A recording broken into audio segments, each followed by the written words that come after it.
Hey guys, it's good to see you back. We are returning to that Will Chat question and answer series where Lieutenant Colonel Rob Feller, aka Bigshot, and Dr. Major, I think he said Zoom, it asked us a question regarding the compressive forces that can happen as a fighter pilot, and we kind of showed you guys a couple of analogies how it could affect you guys, because we're not all fighter pilots, which is a pretty cool job. I don't think that I could do it, so thank you guys very much for everything you do. So we're going to get started. We're going to show you how we're going to elongate things before we strengthen things, and so we call that decompression. So the injury that the lieutenant had talked to us about, or sorry, Lieutenant Colonel, was a compressive force. And so we want to show you a way that you can decrease the compression stresses in your neck.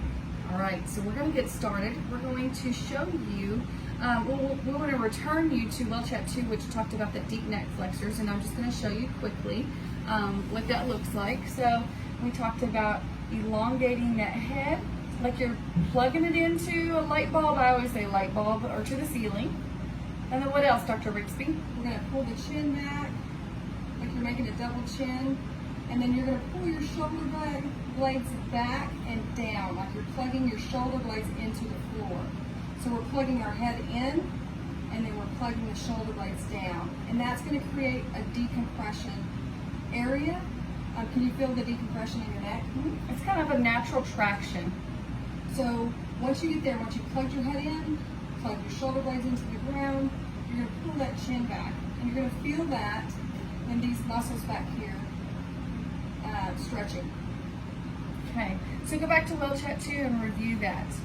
So we're going to get right into a couple new exercises. We're going to show you the anatomy of the upper trapezius muscle first, or the traps. Okay, this muscle right here.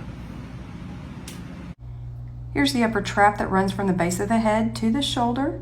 I'm going to show you this muscle on Sarah.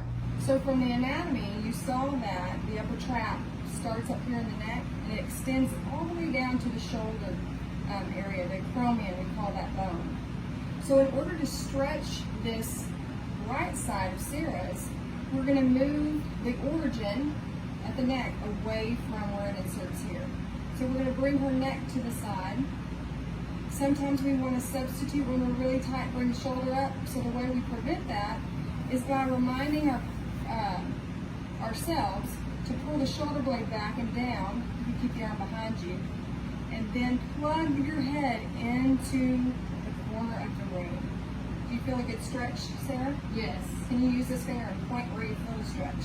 So the stretch I'm feeling is right here in that trap, the upper traps, because we have a large trap, so the upper trap right here. So she's feeling the stretch right here. You're going to hold that for 30 seconds. So again, we're pulling down, plugging that shoulder blade into the floor, and then plugging the head into the opposite side of the room. And we're decompressing and lengthening this muscle. Okay, so the next stretch that we're going to show you is a muscle called your levator scapula. So Dr. Rigsby is going to pull up her app and show you on that your levator scapula, where it originates and inserts, and then we're going to show you the stretch. Here's the levator scapula. It inserts on the side of the neck and then at the superior border of the scapula. When we shorten that muscle, it's going to lift the shoulder blade closer to the head. So you can see here why it might compress the neck and pull it down if that muscle is too short. Okay, so let's show the stretch. So the levator scapula is actually going to elevate the scapula, okay? So if you're... Hey, Dr. Rigsby, what's a scapula? Scapula is that plate on the back of your shoulder. It's what connects your shoulder to the body. So a lot of times, those muscles, when we have compression and our head's forward, the scapula is also too high on our back. And so when that happens, then our whole shoulder blade rolls forward. We want to bring the shoulder blades back and down. In order to be able to do it correctly, we need to stretch this muscle. A lot of us carry tension there, and we want to keep our elbows high and our shoulders high. So the way we stretch it, again, is I'm going to have Sarah reach behind her, to keep her from elevating the shoulder. You're gonna plug her head into the ceiling, bring the shoulder blades down, rotate, and then bring the chin down towards the opposite shoulder. Okay? So she's getting a stretch here through this muscle. In order to make it a little bit more aggressive, she can reach here and pull that neck to the side. Again, we're going to hold 30 seconds and repeat this 3 times.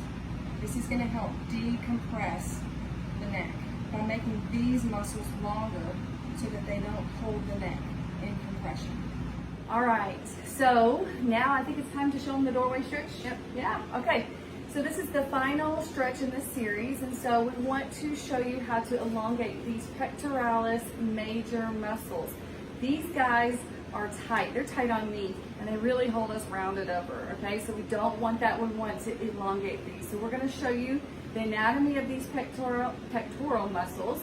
There's a pectoralis major and minor, and we're going to show you the doorway stretch for those.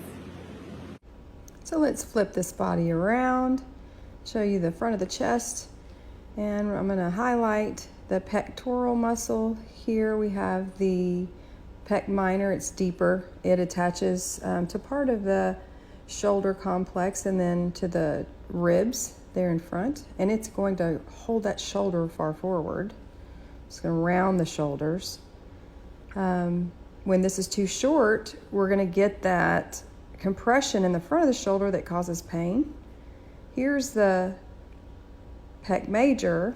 It's a bigger muscle that's most superficial. It is going to bring the arm closer to the center of the body. When these muscles are too tight, it's going to cause more rounding and forward shoulder position.